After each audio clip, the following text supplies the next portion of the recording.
Huu hapa tena ujumbe wako kamili. Nilimvuta kanisani, akanivuta kuzimu. Semi hakuwa mjinga wa kutegemea mapenzi ya chapchap kwa mtu kama Neema. Alijua heshima ya msichana huyu, aliyejulikana kama binti wa maombi na malaika wa madhabahu. Hakukuwa na mtu hata mmoja wa mtaa wa Mpya aliyemsema Neema vibaya. Hata wale waliomchukia walikiri kwa sauti ndogo kwamba yule binti ana roho tofauti. Kwa hiyo Semi alijua ili amshike Neema hakuwa na budi kubadilika mbele za watu, lakini sio ndani ya moyo wake. Hakutaka wokovu, hakutaka kuokoka, hakutaka kubadilika. Alitaka tu kumtoa Neema kama zawadi ya kujivunia mitaani. Binti ambaye kila mtu alimuona kama hafikiki, Semi alitaka awe wake kimwili hata kama sio kiroho. Akaanza kujenga mtego wake kwa hatua ndogo ndogo, akiepuka kanisa kwa makusudi. Hatua ya kwanza, huruma ya ghafla. Alipata namba ya Neema kupitia kwa kijana wa kanisani aliyemrubuni kwa ujanja.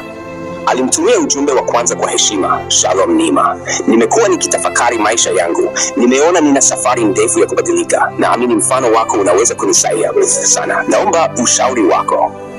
Neema alitulia kabla ya kujibu. Alishangaa kuona Semi akimtafuta kwa lugha ya kiroho. Akamjibu kwa staha: Semi, ni vizuri kama kweli umeanza kufikiria mabadiliko. Lakini ushauri wa kweli unapatikana kwa kusikiliza neno la Mungu, si mimi. Semi akasema, najua, lakini kuna kitu ndani yako kinavutia. Umenifanya nitafakari mambo mengi. Naomba tuwe marafiki wa karibu ili niwe na mtu wa kuzungumza naye wakati ninapopambana na maisha haya ya mtaani. Neema alijibu kwa tahadhari, marafiki, sawa, lakini mpaka utakapomjua Yesu kama Bwana na Mwokozi wako wa kweli.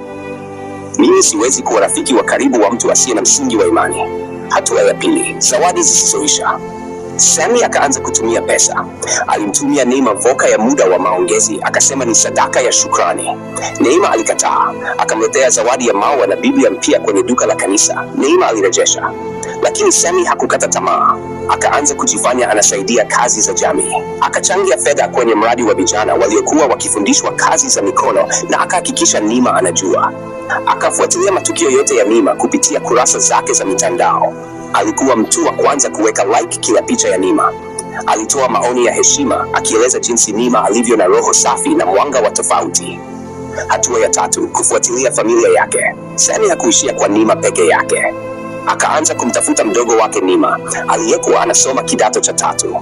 Akajifanya rafiki mwema. Alimnunulia vitabu, simu ndogo na hata akamsaidia ada ya tuition. Lengo lake ni moja, kupenya polepole hadi moyo wa Neema ulegee. Pia alihakikisha kila anapomuona Neema mtaani anajifanya anazungumza kuhusu wokovu hata kama hajawahi kufika hata ibada moja. Neema, unajua siku hizi sipigi pombe sana. Hata wanawake nimeachana nao. Roho yangu inataka utulivu na nimekuwa nikitafakari kuhusu kanisa. Lakini Neema alikuwa na kipawa cha kupambanua. Alikuwa anasali kwa bidii zaidi usiku, akimwombea Semi, lakini akiwa na msimamo mmoja tu: Bwana, usiruhusu moyo wangu ulegee. Kama huyu kijana ni mtego wa shetani, funika macho yangu kabisa. Na kweli, Semi alizidi kutupa ndoano zake za kijanja, lakini Neema alizidi kujifunga na maombi, ingawa moyoni alianza kushangaa. Semi, mbona anaonekana kama ana nia nzuri? Mbona sasa anapendeza na ni mkarimu sana? Lakini kila mara Neema alikumbuka agano lake binafsi na Mungu: sitamkabidhi moyo wangu mtu asiyemwabudu Bwana kwa moyo wa kweli. Semi alipogundua kuwa hawezi kumnasa kirahisi, aliwahi kusema kwa rafiki yake, I say, yule binti ni ngumu kama chuma cha pua, lakini nitampata na sitakanyaga hata kanisa moja, atanifuata mwenyewe.